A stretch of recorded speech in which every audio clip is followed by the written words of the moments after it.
சுஹாஸ் ஆன்மீக மைய அன்பர்களுக்கு வணக்கம்.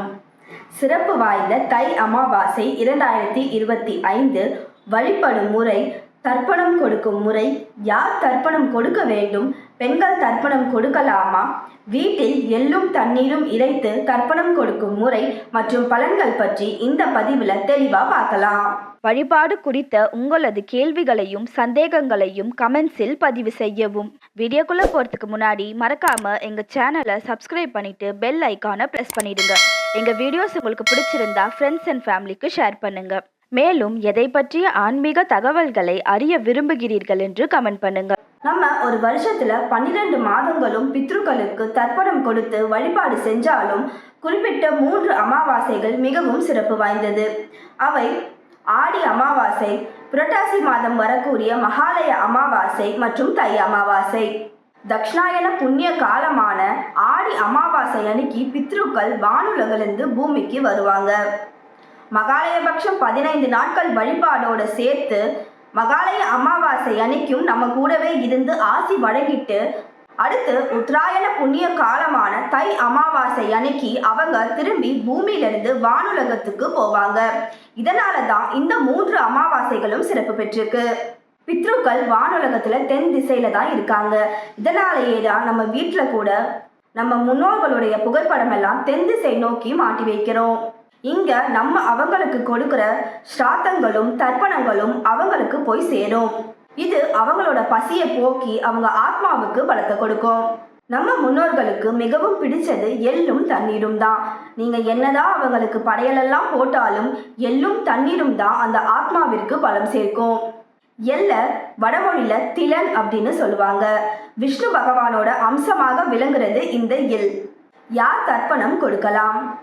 தாய் அல்லது தந்தை அல்லது இருவரும் இல்லாத ஆண்கள் தர்ப்பணம் கொடுக்கலாம். கணவருக்காக மனைவி தர்ப்பணம் கொடுக்கலாம். சுமங்கலி பெண்கள் தர்ப்பணம் கொடுக்கக்கூடாது. அதற்கு பதிலாக வீட்டில் தலவாழையில போட்டு பித்ருக்களுக்கு பிடித்த உணவெல்லாம் செஞ்சு வச்சு படையலிட்டு வழிபாடு செய்யலாம். ஆனால் தர்ப்பணம் கொடுக்கக்கூடாது. சுமங்கலி பெண்கள் அமாவாசைக்கு சமைக்கிறதுக்கு முன்னாடி கண்டிப்பாக வெறும் வயிற்றோட சமைக்கக்கூடாது. ஏதாவது உணவு எடுத்துக்கலாம். அதே போல் அமாவாசை இரவு கண்டிப்பான முறையில் ஒரு பிடி சாதமாவது அன்னைக்கு நீங்கள் எடுத்துக்கணும். தை அமாவாசை அன்னைக்கு வீட்டை முழுவதும் சுத்தம் செஞ்சுக்கோங்க. பொதுவாகவே அமாவாசை அன்னைக்கு கோலம் போடக்கூடாது. கோலம் நம்முடைய பித்ருக்களுக்கு உள்ள வரதுக்கு ஒரு தடையா இருக்கும். அதனால அமாவாசை அன்னைக்கு எப்பொழுதுமே கோலம் போடக்கூடாது. தை அமாவாசை இந்த ஆண்டு ஜனவரி 29ஆம் தேதி புதன்கிழமையன்று வழிபடப்படுகின்றது. அமாவாசை திதி ஜனவரி 28ஆம் தேதி செவ்வாய்க்கிழமை இரவு 7:35 தொடங்கி ஜனவரி 29ஆம் தேதி புதன்கிழமை மாலை 6:05 முடிவடைகிறது. தர்ப்பணம் கொடுக்க உகந்த நேரம் எப்பவுமே தர்ப்பணம் கொடுக்க உகந்த நேரம் சூரிய உதயத்திற்கு பின்பு காலை 6 மணி முதல் மதியம் 1 மணிக்குள். ராவுகால யமகண்ட நேரத்தை தவிர்த்து தர்ப்பணம் கொடுக்கலாம். பொதுவாக தர்ப்பணம் கொடுப்பதற்காகவே பிரசித்தி பெற்ற பல கோவில்கள் இருக்கு. நீங்க அங்க போயும் தர்ப்பணம் கொடுக்கலாம். உதாரணமா காசி, ராமேஸ்வரம், தென்காசி, சிவகாசி இந்த ஸ்தலங்களுக்கெல்லாம் போய் நீங்க தர்ப்பணம் கொடுக்கலாம். இங்கெல்லாம் போய் தர்ப்பணம் கொடுக்க முடியல அப்படின்னா புனித நதிக்கரைகள் இருந்தால் அங்கேயும் நீங்கள் தர்ப்பணம் கொடுக்கலாம். அங்கேயும் போக முடியல அப்படின்னா உங்கள் வீட்டுக்கிட்டேயே இருக்க கோவில்கள்லையும் தர்ப்பணம் கொடுக்கலாம். இல்லைனா ஒரு அந்தணரை வீட்டுக்கு அழைச்சு அவருக்கு தானமெல்லாம் கொடுத்து நீங்கள் வீட்டிலேயே தர்ப்பணம் கொடுக்கலாம். இதெல்லாம் பண்ண முடியல அப்படின்னு சொல்கிறவங்களுக்காக வீட்டில் எளிய முறையில் எள்ளும் தண்ணீரும் இறைக்கும் முறை.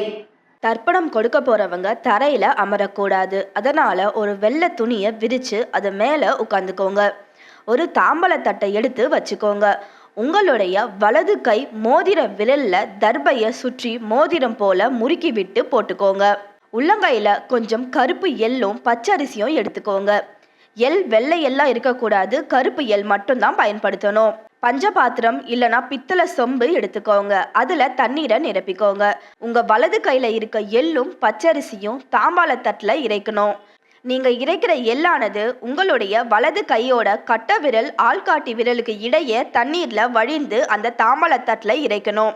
வலது கையில் பஞ்சபாத்திரத்தில் இருக்கும் தண்ணீரை எடுத்து அந்த எள்ளையும் தண்ணீரையும் சேர்த்து இறைங்க. இந்த படத்துல காட்டியிருக்கிறது போல உங்க கையில ஒரு எள் கூட ஒட்டி இருக்கக்கூடாது, எல்லாத்தையும் இறைச்சிடணும். இப்படி செய்யும்போது உங்களுடைய முன்னோர்கள் எல்லோருடைய பெயரையும் மனதில் நினைச்சுக்கோங்க. அதோட காசி விஸ்வநாதரையும் வழிபாடு செஞ்சுக்கோங்க. அகத்தியர் அருளிய பித்ரு தர்ப்பண மந்திரமான மெய்யில் விளங்கும் ஜோதி மெய்யுணர்ந்த மேல் நீத்தார் மனம் குளிர வார்த்த எல் நீர் ஏற்று மனம் குளிர்வீர் மனம் குளிர்வீர் மனம் குளிர்வீரே. இந்த மந்திரத்தை சொல்லி நீங்க தர்ப்பணம் கொடுக்கலாம். கையில இருக்க எல்லை இறைச்சி முடிச்சதுக்கு அப்புறம் உங்க தர்பையை கழட்டி அதிலேயே போட்டு உங்க வீட்டுக்கிட்ட இருக்க ஏரி, குளம், கிணறு போன்ற ஏதாவது ஒரு இடங்கள்ல கொண்டு போய் கரைச்சிடுங்க. தர்ப்பணமெல்லாம் கொடுத்து முடிச்சுட்டு பித்ருக்களுடைய புகைப்படத்தை எடுத்து நல்லா தொடச்சு பொட்டு வச்சு வாசனை மலர்கள் சாற்றிடுங்க. அடுத்து அவங்க படத்துக்கு முன்னாடி தலைவாழை இலை போட்டு உங்க வழக்கப்படி படையல் போட்டுக்கோங்க. வாழைப்பழம், வெற்றிலை பாக்கெல்லாம் சமர்ப்பிச்சு தீபதூப ஆராதனை செய்து பூஜையை நிறைவு செஞ்சுக்கோங்க. கற்பூரம் குளிர்ந்த பிறகு காகத்துக்கு எடுத்துட்டு போய் சாதம் வைங்க. பொதுவாக அமாவாசை அன்னைக்கும் சரி, தை அமாவாசை அன்னைக்கும் சரி தான தர்மங்கள் செய்வது மிகவும் பிரசித்தி பெற்றது. அப்படி உங்களால் முடிஞ்ச தான தர்மங்களை நீங்கள் தை அமாவாசை அன்னைக்கு செய்யலாம். அன்னதானம், வஸ்திர தானம், குடை, போர்வை, செருப்பு, தண்ணீர் கூட தானமாக கொடுக்கலாம். அன்றைய தினம் மாட்டுக்கு அகத்திக்கீரை கொடுப்பது சிறப்பு. காலையில் இந்த வழிபாடெல்லாம் முடிச்சுட்டு மாலையில் கோவிலுக்கு போய் 2 நெய் தீபம் ஏற்றி வைத்து வழிபாடு செஞ்சுட்டு வாங்க.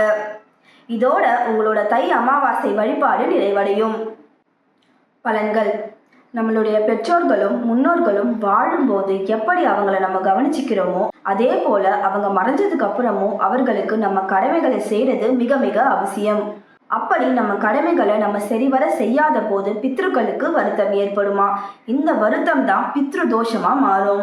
பித்ருதோஷம் இருந்தா குடும்பத்துல சிக்கல் அதிகரிக்கும். காரிய தடைகள், சுபகாரிய தடைகள் வரும். தொழில் வியாபாரத்துல நல்ல லாபம் கிடைக்காது.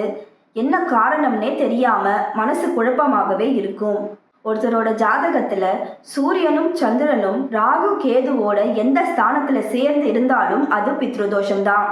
இப்படி பித்ருதோஷம் இருக்கவங்க பித்ருக்களுக்கான வழிபாடெல்லாம் சரியா செஞ்சு வர பித்ருக்கள் மனம் மகிழ்ந்து உங்களுக்கு ஏற்பட்டிருக்க பித்ரு தோஷமெல்லாம் விலகும். எனவே இத்தனை சிறப்பு வாய்ந்த இந்த தை அமாவாசை அன்னைக்கு நம்மளோட முன்னோர்களை நம்ம முறையே வழிபட்டு அவங்களோட பரிபூர்ண ஆசியை பெறலாம். சர்வம் சிவார்ப்பணம், சர்வம் கிருஷ்ணார்ப்பணம். உங்கள் பொன்னான நேரத்தை சுஹாஸ் ஆன்மீக மையம் யூடியூப் சேனலில் செலவிட்டதற்கு நன்றி. வழிபாடு குறித்த உங்களது கேள்விகளையும் சந்தேகங்களையும் கமெண்ட்ஸில் பதிவு செய்ய மறக்காம எங்க சேனலை சப்ஸ்கிரைப் பண்ணிட்டு பெல் ஐக்கானை பிரஸ் பண்ணிடுங்க. எங்க வீடியோஸ் உங்களுக்கு பிடிச்சிருந்தா ஃப்ரெண்ட்ஸ் அண்ட் ஃபேமிலிக்கு ஷேர் பண்ணுங்க. மேலும் எதை பற்றிய ஆன்மீக தகவல்களை அறிய விரும்புகிறீர்கள் என்று கமெண்ட் பண்ணுங்க.